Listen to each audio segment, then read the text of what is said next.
presents. Uh, Today, this month, we are celebrating Caribbean American Heritage Month. So the month of June is set aside for us to celebrate Caribbean American Heritage Month. And what we've done at Tropical Fete, we've set aside that time to basically conduct our reading program and connect with authors. But the hope is that the authors selected are persons who can not only assist us in celebrating the month, but bring forth a product that we can introduce to you, a product that you can use past June, and a product we hope in some way will sort of influence you and cause you to reflect on the month and also introduce you to many of the immense talented persons in our community. So for us at Tropical Fete, we've opted to go with authors. It's a period for us to connect with authors. And the most exciting part of this entire presentation for me is that some of the authors are in our backyard. They are doing great work and they have not seen a need to sort of leave us behind and move to Hollywood. So the work that they are doing, it's work that as parents we can use, as persons we can use, as men we can be better men, as women we can be better women, as a people we can be better.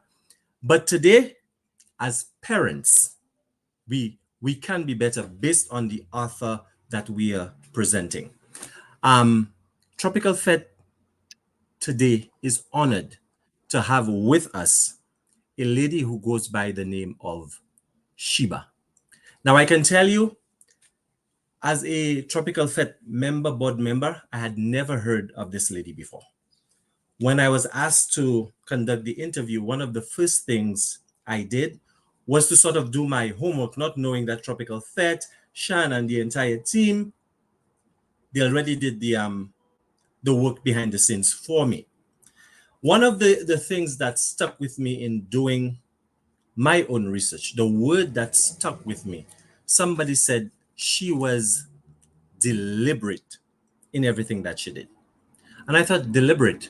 I knew what it meant, but I needed an opportunity to tie it to her body of work.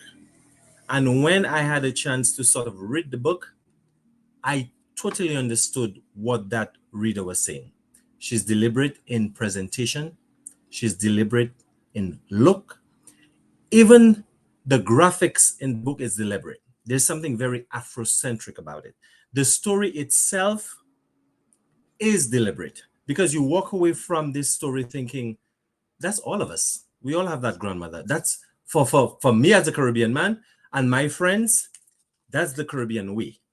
So ladies and gentlemen, without further ado, it gives me great pleasure today to present to you a lady who is a movement within herself. She has all the tags, but we will get to the tags as we get deeper into conversation.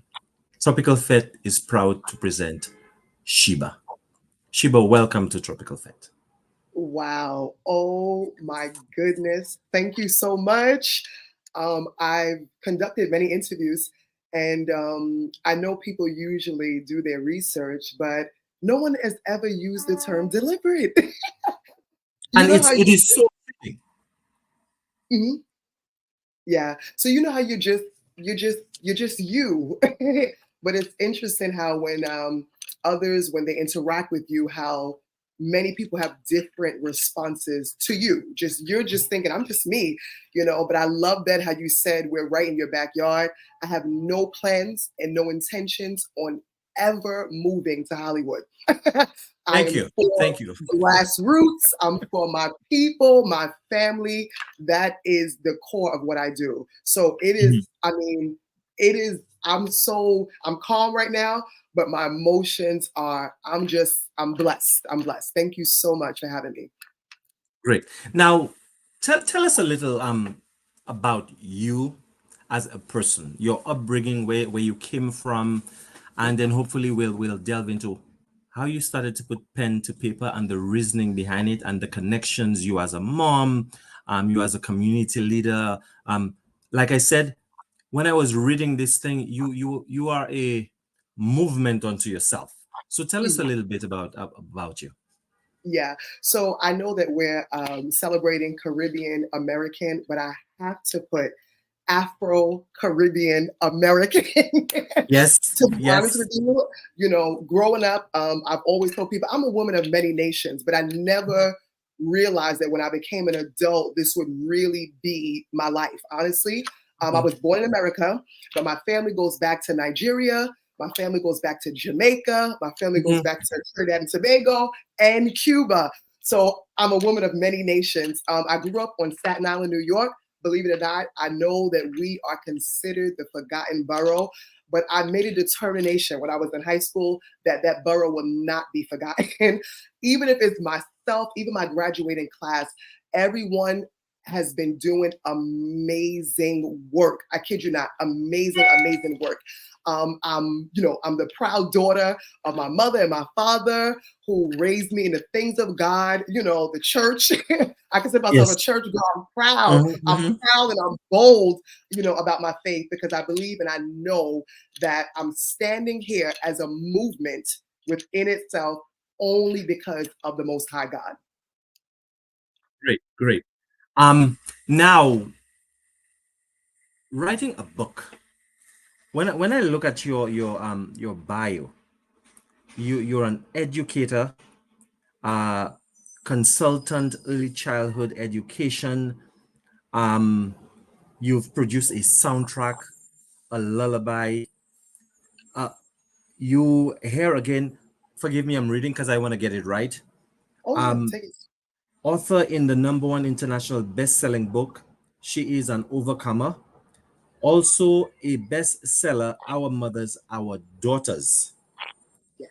Where do you find the time to sort of sit and write books? Well, for those two books that you mentioned, it was an anthology project. So I Hmm. was a contributing author. To be Hmm. honest with you, I'm deliberate. I'm intentional. A lot Right, of people who want to accomplish anything where where some people see, how can I explain it? When other people see I don't have the time, I find ways to make that has been my reputation. I'm telling you, people will say she will find time to do the things that she wants to do. And so it could be late night, it could be early morning. I remember one time just recently, I had to, pull some things together. I literally went to my church and I was like, I right. need quiet time. If my children at school, whatever I'm doing, I'm just Mhm, deliberate about it because what I want to accomplish is far more important than my excuses. mhm, mhm, mhm. And I saw there's also one of the books, actually no, the worship album, Songs Yes. for Jesus, A Child's Heart. Yes. Tell me a little bit about that. Yeah, so that just launched June 1st. I did it deliberately because it is Mhm. Children's Month as well. And it was a 2-year project because at first I have so much, and I say that with all humility. I've Yes, had yes, so of course. much moving parts. And I have a personal relationship with my producer, and I thought to myself, "Huh, we can push this back. We can do this another time." And then eventually I had a download and said, no, now is the time to do this. So I spoke to a few of my mentors. They said, Sheba, do this, do it, do it, do it. So it just launched June 1st. It's picking up momentum. It is wonderful. All songs that I've written, and I have a producer, and I've solicited, children's voices because that's the title says really what my intention, what my focus, a child's heart, innocence, you don't have to. I mean, I can sing, and I know that you can sing too, right? So I know that listen. I did my research too, but no, I know that Right. there's a level of there's a level of professionalism, but there's something about innocence that speaks to every single person. I don't care what nation you're from, what island, you can tell someone's heart and their intention. And so that's what this album captures. It's my most recent. I mean, I feel like I'm still on, cloud nine, just realizing like, wow, I've done this, and I'm so excited to continue to do more. I'm speaking to you, not to digress, but just to go off track a bit. When I first came to this country, there was a teacher, And I first came here and I went to what would be considered intermediate school. Her name Okay. was Miss Kinzonzi.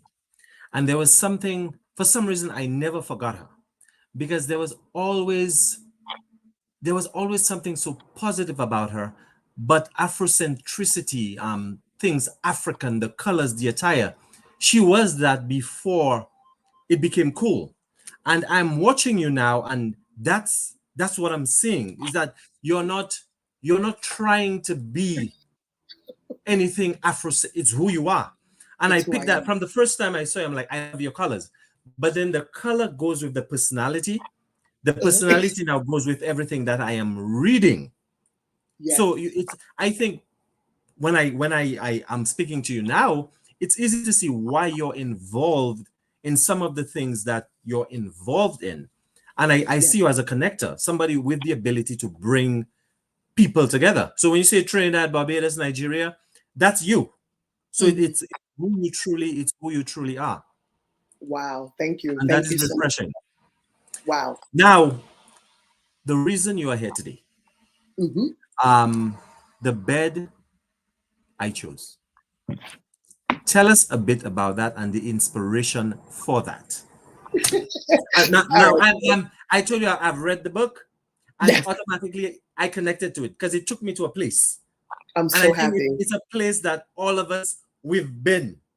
But Yes. there's also something very comforting about it because it's a very short book, but Hmm. it's a very effective book. In that, in Hmm. those few lines, there was grandma, there was the child, there was the father, there was so it's basically again you were deliberate, short, but it's family. There's something very tight knit about it. There is something fun about it.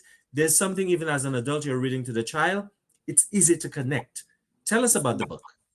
Yes. So the bed I choose is actually it was dedicated to my leader, right? My leader, because some you ever had a conversation and certain words just resonate, and I pin it and I have my phone here because if you could see how many, I'm always on the move, right? So Mm. at one point before, I would have a notebook and pen, and I'm writing things down. But now I have my voice recorder, so I'm recording things. And I remember having a conversation, and her daughter, her family were having this conversation about children sleeping in their parents' beds, and of course, Granny said no, that child needs to sleep in her bed.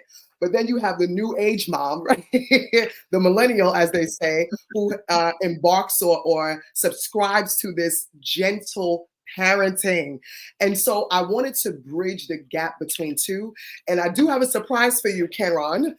Yes. There is a parent guide that is coupled with the book, right? Ah. So there's the parent guide. So it's for new moms, meaning new moms. And then, like, Mhm. I have a friend, for instance, her son is 18, and now she's gonna be delivering her baby on Wednesday.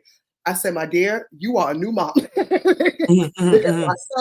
my son will be 13 in January, and then I actually have twins, and they'll be 3 in August. So when I became a mom, I was like, whoa, there's a lot difference. So this parent guide, it's everything that I know and learned and practiced on my own twins as it relates to sleeping routines, right? It's called a to-do and not to-do list. And Right. so I love how you said you got it, because in being an early child education, we always have this debate, right? This debate is Mhm. traditional, millennial. But after research, we've learned that both generations brings value to parenting, right? Right. So yes, there's this structure, there's this routine, there's this, discipline that we're trying to instill. And it's all from a place of love. That's the beautiful part. Right. It's all from a place of love, Exactly. right? But Mhm. then you have the millennials that's like they're individuals, you want to cultivate their independence. There's always this debate. So the book is really to bring it all together, and then the Mhm. parent guide is just it's the cherry on top.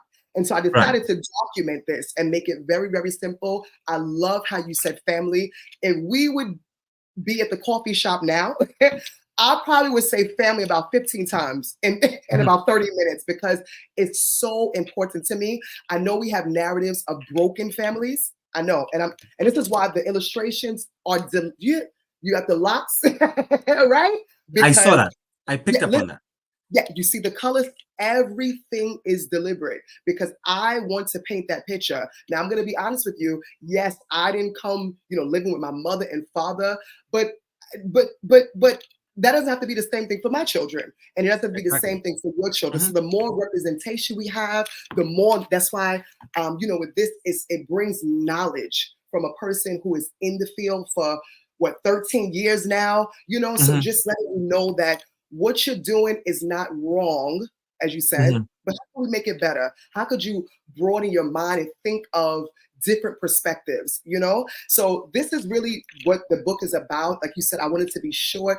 I mean, you were all in my conversation with my illustrator. I was like, we're not going to draw this out. I wanted to represent, I want people to get back to the heart of family values, and that really it speaks of my heart. I believe family is such a beautiful gift from God, and it's our duty and it's our responsibility to continue to build it, but then also show others examples of a healthy family.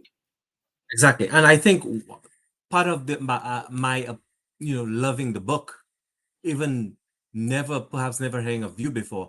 Once I read it, I sort of there was so many dots being connected. So when she said, I read the book and I sort of read about you with that word deliberate, intentional in mind, because I wanted to see, well, why would the reader, how did she come up with that term and Right. coined it to you? But as I read, I'm like, she is deliberate because my God, even the blanket in the book, the blanket has a story. The blanket looks like us. It The, looks the like the us. children look like us. It The looks like us. language looks Hmm. like us. Yes. Now, tell us about your twins. You have twins. Tell us their names. Well, my son is Adonai, right? So it's Mm-hmm. a name in the Bible. It means master. And then my Mm-hmm. twins, Jubilee and Joyce. Now, their name, well, Joyce is more mellow. Mm-hmm. Jubilee is a riot. I'm telling you now. But she brings, I mean, she's her name. So she brings life. All of my pregnancy, all of my children represent me, where I Mm-hmm. was spiritually, emotionally, at the time of carrying them and bringing them into this world. But again, so my son will be 13 in January, and then my twins, daughters, they'll be 3 in August. How much of the I know you're working, you're busy, you're making things happen. And persons such as yourselves, the movement is also ensuring that you're leaving a legacy not only to my children and to the public, but to your children. Yeah, How much of them are in the book, and what influence as a mother did they sort of lay on your shoulder when you were writing this book? That you know what? right. Yeah, I want persons to learn from it, but I want my children to understand that this is their legacy. This is the yes.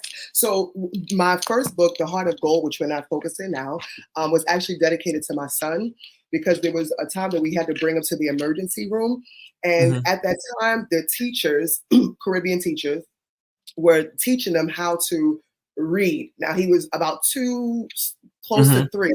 And so, of course, they don't know the words, but I mean, he's reading and he's, doing all the theatrics. And Hmm. Hmm. I actually have a picture. I wish I'd have showed you the picture, but it's a picture of it. And I was like, I have to capture this as a story. So the young girl in the book, she's hollering. She's at the emergency room, and this almost 3-year-old is reading, and so he thinks, right?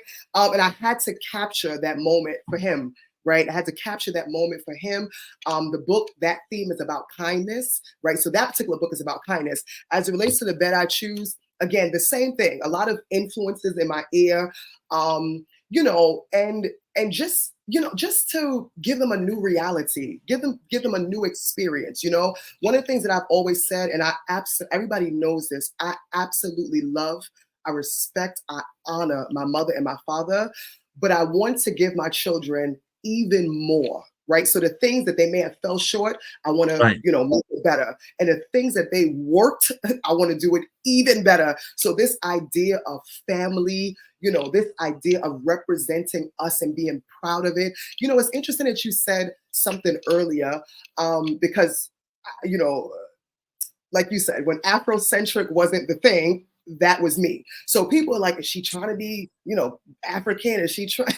And I used to always say, I can never be something that I'm not, right? This is me. This is how I show up. It's not a performance. It just comes so naturally. And so that same message, I want them to, especially Jubilee, a lot of people, even at 2, they misunderstand her. And when we have these bedtime stories, let me tell you something, how I'm pouring into their spirit. I'm saying, listen, there's nothing that you have to do for mommy and daddy to be proud of you. You don't have to perform for us. We loved, we tell them, kiss your break. We go through the whole theatrics, but just for them to be proud of who they are. They don't have to succumb, they don't have to straighten their hair. They don't have to have this type of shape. And I know this is not what the book is about, but there's a Right. lot of themes, right, that's connected to that. Be proud of your hair. I tell them, Exactly. yeah, your hair's beautiful. Just the way, if you like this fabric, it's beautiful. You're not being something, you are this thing. So show Right. up as it. So I don't know if that answered the question. No, But it did answer the question. It did okay. answer the question because sometimes what I love about the book, there could be a million other books, but if you're looking for a gift for your child or you're looking to gift somebody, children, the book speaks for itself. So you look at the cover, you look at the content, you look at the storyline. The book basically says, "This is us." This is us. So you if you grew up that way, um, you are tied to the experiences. The book is basically transporting you back, if you're an adult, back to a time, because Back to everything reminds you of your own childhood. Now, in answering the question, you also run into the next question that I was going to ask you. okay. Um, in a sense, when one pens and one puts together such a body of work, it could also be sort of a healing experience because it comes out of your own experiences and wanting to see, like you said, change for your children, change for us, change for my children. Some of the things, you know how we grew up in the Caribbean now, speak when you're spoken to. But now we are raising these bold little people.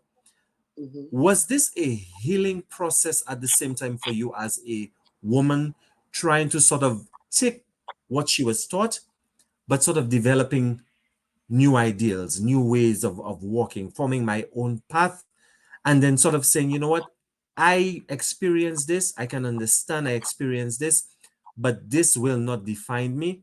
So since I have made it this far, this book, in a sense, is a guide to everyone. So I walked this road, but I'm ensuring that you never have to walk this road. You'll take the path from this junction ahead. So you're basically teaching. As a woman, was it also healing for you to pen such a book? It absolutely was. All of the books come from a deep place. I know, sometimes people, how can I not only say discredit, but they don't give as much value to a children's book author. I Right. remember when I shared with someone, I said, I just need some time. When I was writing The Heart of Gold, I was like, even if it's 2 days, 3 days. And this is what the person told me. It couldn't be that hard to write a children's book. I was like, Mhm. oh, interesting. It's a And book. it's a book still. Like it's Actually, still not to coming cut you from. off, but a children's book may be more important than an adult book because now you have these young people, they're basically sponge. So you're Yeah, teaching them how to be bold, how to stand up for yourself, how to yeah, identify who you are and be confident in who you are. So yeah. children books are very, very important. They're very, very important. Like you said, you're molding the minds and even the experiences, the reality of the next generation. Again, Mhm. when you've grown up in a fragmented, right, childhood to a certain degree, like certain things, oh, I wish I would have had that, or I wish I would have had that, and Mhm, and mhm. it's real. We all experience that. Exactly. Feeling a lot of times as a child is being misunderstood. This you understand this. So, like you said, Exactly. you never knew nothing about Sheba. Just pick up a book. I'm telling you, pick up a Yes. book, listen to a song, and you'll know exactly what I stand for. You'll know exactly what I represent because I just put it all out there. And whoever wants to bite the bait, bite it. But to answer your question, yes, it was absolutely a healing process for me. Because I want to be the best mother. I want to be the best woman. I want to be the best mother that I could possibly be. I know that I can't, you know, children are interesting, so they have their own perspectives too. So I know, that I'll probably fall short at some point, right? But at least I can say at the end of my life, I won't have any regrets. I wouldn't have to go down a list of, oh, I'm sorry for this, and I'm sorry for this, and I'm sorry, So that really is what's very important to me. Okay, great. For those of you just joining us, we are here. Tropicalfete presents, and we're celebrating Caribbean American. And how did you say it, Sheba? Afro-Caribbean American. Afro-Caribbean American History Month here in New York City. And I think it is so appropriate that we have a queen such as Sheba to celebrate with us. So if you're just joining us, tell folks we're on. Let the children know that she's on. And just to give you, if you're watching now, write it down. You could purchase the book on Amazon. And I can tell you, as a father, as a grown man, as a Caribbean man, it's a book that you really should have for the children and even for yourself. It's a book that it's a great gift. It is a great gift. The children, they'll be home for the summer, and it's a Yeah. great conversation piece. It's a Mhm. great conversation piece. I remember I had a cousin, and every time he came, we used to get upset. He always gave us something to read. And at the end of it, we had to, sit and discuss. I'm like, what's summer? But such a book, it's sort of needed in our community, and it's Wow. the right time. So, Sheba, you're doing all these things with this book. Can you tell me one thing you learned about yourself as a woman writing this book? Because I know it's a culmination of experiences. Based on what you're doing, it takes a lot of, what you're dealing with people, you're teaching people, you're trying to influence people. But at the same time, I am sure with every step, you're learning something new about yourself. The woman you were last year is not the woman you are this year. The woman who penned the book posts the book, and the reviews that you're getting from the book. I'm sure you're hearing things that when you wrote this book, you thought of a million things, and now you're hearing about a million more that you did not think about. Yeah. So tell me one thing that you learned about yourself as a woman. Oh, wow. One thing I learned, okay, it came to me. One thing I learned Mhm. about myself as a woman is that I'm always evolving. And from that evolution will come different expressions of me, especially creatively, right? So we had the books. That's where we started, right? I mean, I used to Mhm. write poetry, different things, but the Right. books, same thing, so forth in church, and then boom, the book. And then when I did my second book, which is called Just Like God, I wanted children to know that they're just like God. One thing that really, it just moved my spirit is that I have a friend who is like she's Jewish, even though she's black, but she's like a black Jew. We consider to be a black Jew, and so Right. I think they're very particular about God and things like that. And so when she expressed to me what her experience with the book with her son, and she got it, and she's recommending it to other people, and she said, everyone can relate to this book, no matter your religious, backgrounds or your religious decisions. That's your prerogative. She said, I can even relate to this book. So I really, really respected it, right? And then, as I said, you know what? Let's do a soundtrack. Let's put all of my skills, all of my talents, all of my abilities, let's put it to use, right? And then, as you mentioned, connect. I don't know everything. Absolutely. There's a lot of stuff I don't know, but I know how to Right. connect with people who do know, right? And then Exactly. that people will connect me to people who they know, as long Mhm. as I'm building, relationships, which is very important to me, because people don't like to feel used. So they don't like to feel you Mhm. just use Mhm. it for the moment. And, so I like to build relationships. But and then, the next book, and I said, oh, let's do a parent guide. And, the children's worship album, I'm actually working on two additional children's books as we speak, right? Which probably launch next year. But I realized that I'm evolving. I'm a powerful, evolving force that I cannot be stopped. The only way that I can stop is if I decide to stop. Great. If you see I'm panning to the right, I'm just looking at my phones with some of the questions and comments that are Oh, coming in yeah. from my circle. Some Yeah. persons who are not affiliated with Tropicalfete, but they're watching, Oh, and okay. I'm getting this great comments. So I just want to share some with you. Now, Okay. in the research that we did, it was sent to me, and one of the lines that I that stuck out to me, it says, Her unique style of speaking and professional development training has made a name for herself in leadership and professional circles. Now, you see yourself one way. You're an author, you're a mother, you're somebody's daughter, you're somebody's partner, you're somebody's child.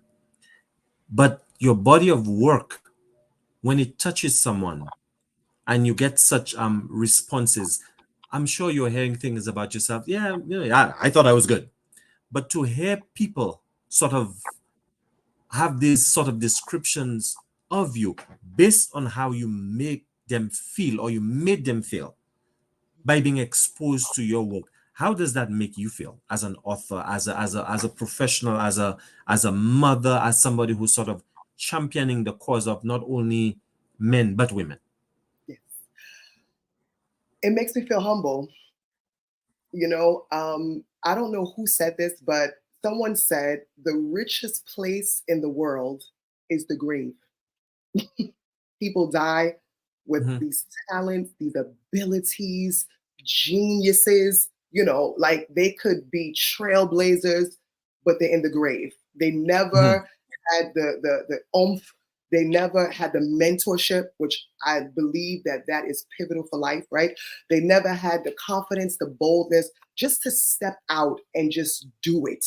I was mhm, thinking about this earlier where I've come to discover that failure is not just starting something and not getting the result that you wanted. Failure really is not doing. It's not even doing. And so I mhm, was mhm, reflecting earlier. So I just feel humble. I feel blessed. I feel grateful. I'm just grateful to be able to do it and to connect with other amazing people who fill my cup, who fill in the puzzle, who just help me, who believe in me. And so I'm just grateful, and I'm humble. I'm almost stuttering over my words, but I'm grateful and I'm humble. And I just appreciate this experience. now, somebody's looking at Sheba. You are a young woman. Mhm. Was there a point where you sort of you can recall, not that you're gloating or you're bragging, but you Mhm. sort of you tapped into who you are and you said, you know what, I got this. And then this sort of this persona, this boldness coming out of, some might say, this little woman. Was there a point in time where you say, you know what, I have it and I need to share it? I can't, like you said, I can't keep it to myself. What Yeah. at what point did you realize, you know what, this is sort of like they say, you're almost like ordained. It's not of you, but you know it's there, and you have a responsibility to share it, whether in book, whether it's in song, whether it's in sort of helping somebody else get along, or helping anybody find their path. When did you realize that it thing that you had it? Yeah. This happened, my aha moment happened in 2018 when I experienced a very traumatic, like I had a very traumatic moment. And I say Mhm, moment deliberately, right? I had a very traumatic moment in my life. And I had to transition, right? I had to mhm, transition to another stage. And as you mentioned, I go by Sheba. That is not my birth name, but that's what I mhm, go by, Sheba. And when I was figuring out my life, I was trying to figure out what is going to happen next, right? This word Sheba came to me, right? And so many people know Queen, Queen of Sheba. And so I exactly, started doing, yes. right? So I started doing research and I started seeing myself, right? Because if you know the story, Sheba went to the king. Mhm, So she's bold, right? She went to the king, she inquired, she's inquisitive. I mean, she mhm. asked them questions. Everything began to reflect my life. And then I heard she's better after it It all, all. right? And so I thought I was going crazy. I was like, wait, wait, wait. So I wrote it down, and I had a friend at that particular time, and I shared it with her. I said, listen, I don't know what this is about, but give me 24 hours and it's going to come to me. And just as I spoke, that's exactly what happened. I saw myself starting a women's empowerment group. I saw it like as clear as I'm seeing your handsome face. I saw it as clear as day. So I told her, I said, I don't know what's gonna come of it, but I'm willing to take the chance because I know that my voice is going to echo into the ears of women who may not have a voice, who may not know that they have a voice and they need an example. So the ministry of Sheba, it calls me. It calls me every single day when I don't feel like showing up. Sometimes I'm like, I need a nap, But there's a woman who's in my inbox. There's a woman who's calling me, and it just compels me to keep showing up. So that really was my aha moment. And then, of course, anybody who knows about momentum, once you get momentum, it's hard for you to slow down. And then when you get momentum and connectors, oh, that's a wrap. You're on a roll at that point, So the times when, I have my moments of tired and cannot do this, I'm so grateful for my tribe, right? It takes a village to raise a child. It takes a village to raise an adult. Right, You know right. what I mean? So Same that was my process. moment. It's the same process. I always tell, as an early child educator, I train and I do professional development for teachers. And so I Mhm. always tell them, whenever you're trying to implement any practice, right, as it relates to education, just think, and I mean this with all due respect, but just think that adults are nothing more than children that have grown up. So the same principles, the same need for love, the same need for acceptance, the same need to be heard, you have to consider those even with adults. Now, you have all of this going on, motivational speaker, you're sort of helping people find their calling, find their path. You have the responsibility of home, you have the responsibility of being a mom, and not only a mom to twins, and you have you have this other young person who's going into adulthood. As an author, do you have a process when it comes to sort of sitting down and penning a book? Is there a place that you go? Do you need time off? Do you go into the country, take a drive? What is the process? Anything near water, water. So Prospect Park, Hmm. water. Water is my zone, and music is my zone.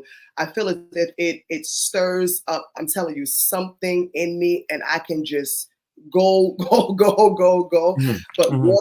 water, that's it. That's my process is, and a lot of times I work backwards, believe it or not.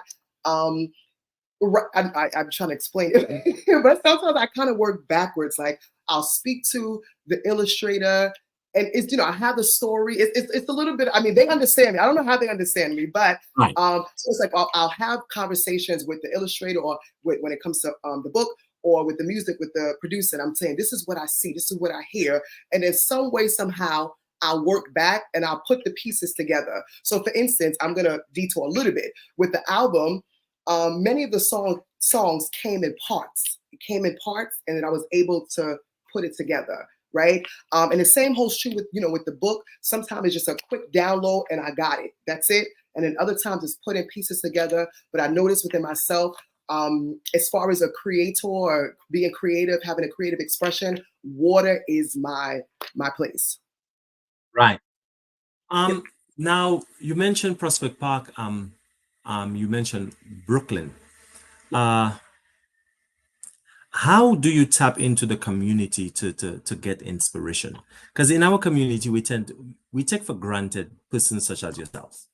Because Mhm. we all have our hustle. Everybody's doing Yeah. something, but there is a certain segment of the population, even when they're sort of doing their own things and they're accomplishing, but they still find time to sort of ensure that the community itself is on the right path. Somebody Right. such as yourself, you're not only influencing adults, but you realize, okay, I can't leave out the children.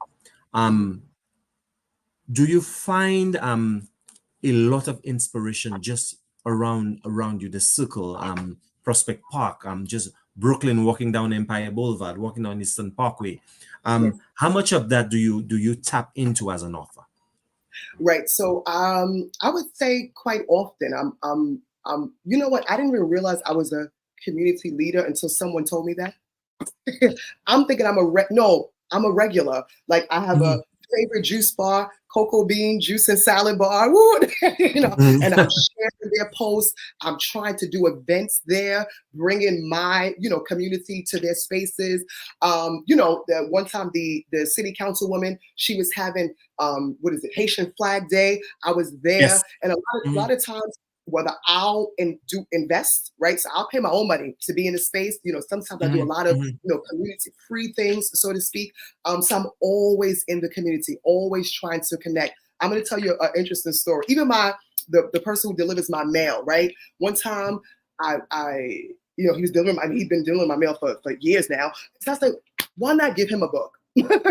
Like Right. why and I'm like, can I take a picture? That's all I want is a picture. I don't want you to have to pay for it. You don't have to say anything. And I'm always, pay it forward here, pay it forward there. So I spend a lot of time in the community. I'm always, trying to at least stay abreast of what's happening and show up. That's it. I just want to, show up. Mhm. Now, you said when it came to the artwork and graphics, you had you have a say in it. How important is it for you to have a say, especially in a piece like like this book? Right. So I have a say in it, but I'm flexible, right? So I feel as if once you find your people, they know you. So I'll just Mhm. kind of share what the vision is and I'm like, run with it. At times I might have to scale it back. With this book, there was no scaling back. I mean, she hit it on the head, because we're so, it's like she's like my mentor, she's like my daughter. So we have a synergy. We remind each other, one another of each other rather.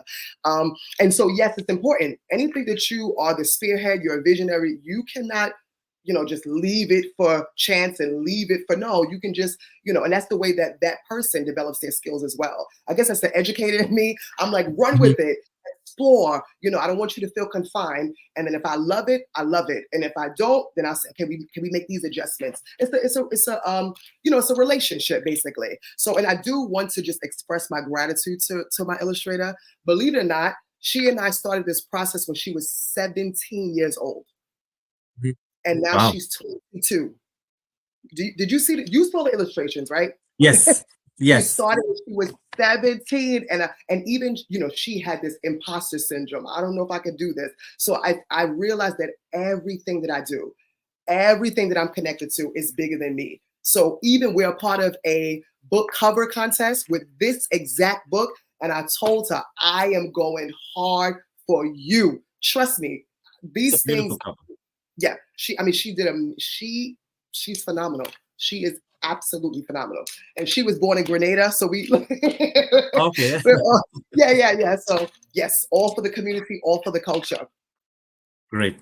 For those of you joining us, we are chatting with motivational speaker and author Sheba, and the current book out, The Bed I Choose. I am endorsing it. It is a great book. It's a must-have. It is a great gift, especially if somebody's lined up to be a parent. As a father, it's a great gift to gift your child. As a mom, you're getting ready to be a mom, you're putting together the nursery. It is a great book to have. It's a book that empowers, it's a book that tells of our story. And it's a book, whether, once you read it, like I did, the dots are just connected for you, and all you have to do is recognize what is happening. And what I love about your book, again, I'm going to say it, it's sort of, it's a family experience. Mm, So automatically I just sense, yeah, it's not about one individual or one member of the family. It's about the family raising the child. that's right. And to me, that is the important message about this book. It's about family and the family raising the child. So if we are looking to sort of change some of the patterns that has been attributed to us or what we know, this is a start. This is a start. Now the book again is on Amazon. Are there any other platforms where persons may be able to purchase the book? Well, for right now, we're just on Amazon. As Uh-huh. we continue to, build, and then when I'm out in the community, personal direct sales. But Mhm. right now, we're just on Amazon until we continue to build. And then the summer is coming up. Are you scheduled to make any presentations, and can we find you at our local libraries, or where do you already have a lineup for the summer? I don't have a lineup for the summer just yet, but I'm open. Of course, I'm open. Get it You know, together. yeah, no, This book is teams, hot. yeah, yes. But I'm always, making connections, and people are always mentioning my name in spaces I Mhm. haven't even entered into. So as this, I know a lot of schools they're wrapping up the school year, so Right. usually it's a little, but July, Mhm, August, mhm. I have a good foot in early childhood education, so it's not too hard to get into. But I respect the fact that this is a very busy time of the year for them as well. Okay. And in your with your professional friends, especially persons in education, what has Yeah. the response been Mhm. post them reading this book? Right. So the response has been, I knew you can do it. You are amazing. Just those general responses, because the professional circles that I'm in, they're so verse, so you'll get mixture. I mean, my mentor she's a yardie. She's Jamaican, so she's all for it. She's all over it, but yeah, they just believe in what I'm doing. They're supporting what I'm doing. They're sharing what I'm doing. And so it's just a good overall experience. Now, you mentioned you have that African connection, you have that Caribbean connection. Um, are we looking to sort of maybe ensure that the book is in Grenada, St. Lucia, Jamaica? Well, you say Lucia, we're Uh, cousins now. exactly. Your tropical fete, your family. That's The listen, door we has can been opened. yeah, we can definitely have those conversations. I'm definitely open to it. I know that with the worship album, I do have connections in Nigeria, so they're working on getting it there. Then I have Right. actually a friend who's from Trinidad and Tobago, so he's helping me. He has a children's program, so we actually had a meeting on Tuesday. So we'll see. I love grassroots. I was sharing with someone. I love the fact that I'm self-published, because when Mhm. I look back, I'm like, we as a team. When I say we, trust me, I have people who are supporting me, right? So Mhm. we did this. We shared the post, right? We went into different libraries. There was a bookstore on Flatbush that unfortunately closed, but I went and I had a conversation with them. I've sent my book into the Brooklyn Public Library. Just those grassroots Yes. things. So when you see the movement, the progression, it gives you a sense of pride and joy, right? So yes, to answer your question, absolutely. We're family now, so whatever I'm willing and able, to do. Mhm. I ask because people tend to think you're in North America. The movement in the Caribbean it's not much different because we for a long time Yes, the books that we read was imported and sent to us. So now I can tell you, as a Caribbean man, I read it and it resonated with me. It was wow, my childhood. So the yes, fact that the author is sitting in New York um, does not negate from the positivity of the book that a young child in St. Lucia could be sitting on the mango tree and this is us, that's you. The that's you. experience is you, especially in the Caribbean and Africa where grandma Yes, is such a part of the of the upbringing. So this yes, is some might say it's even more relevant that is read there then before a yes, place like New York because that yes, is the African experience. That is the mm, Caribbean experience. That is our experience. yes, So if persons are interested in buying the book in bulk, mhm. can they contact you? Absolutely, yes, absolutely, absolutely. How can one contact you? What are the tags? Do they just go on your is there a website? Right. So my website is www.shebaconsults.com. Or you can find me on Facebook at Sheba Empowers. You can, send me a message on Messenger, or you can email us at shebaconsults@gmail.com. Okay, great. Yeah. Again, we've been chatting with Sheba. Sheba, I'm not going to let you go just yet. I just need you for a few more minutes. I see two people at least writing something, so I just want to give them an Yes. opportunity to ask the question. But again, the next installment of our book series on connecting with authors takes place on June 14th at 6 p.m. So we'll have author Joanne C. Hillhouse's interview with Haikeda Hillman. The author's book is Musical Youth. This interview will be carried live on Tropicalfete social media outlets, namely Facebook, Instagram, YouTube, and lots more. The comment here, Sheba, she's saying everything we've read from all the reviews is positive. This lady is a force. Positivity personified. This lady says she is from Suriname. Oh, okay. And my friend, she's definitely going to purchase the book, and that will be a part of the stocking for all the young ladies in her family. The young ladies. Buy for the young men too. That's right. And my friend here says she is looking forward to the day when you're going to have an in-person presentation so they can attend. Yes, excellent, excellent. Yes. Great. So, ladies and gentlemen, this has been another edition of Tropicalfete Presents, Authors Connecting, and we have been so blessed to have been chatting with motivational speaker, educator, and all-around powerhouse author, Thank Sheba. Sheba, thank you so much for the time that you've given us you. today. Thank you. Thank you. And thank you for the book, much needed. Yes. So I've Anytime. read, I will read it again, Mhm. and I'll ensure that the young people in my family, the younger ones, that they have a copy. Thank you so much. Thank you. It has been an absolute pleasure, continued success. And like I said, the door has been open. All you have to do is call us. You've got a home here at Tropicalfete. You are now a Tropicalfeter. You are family. Thank you so, oh my goodness. Thank you so much. Thank you, my brother, my friend now, all of those who came to watch live, or even if you'll watch the replay.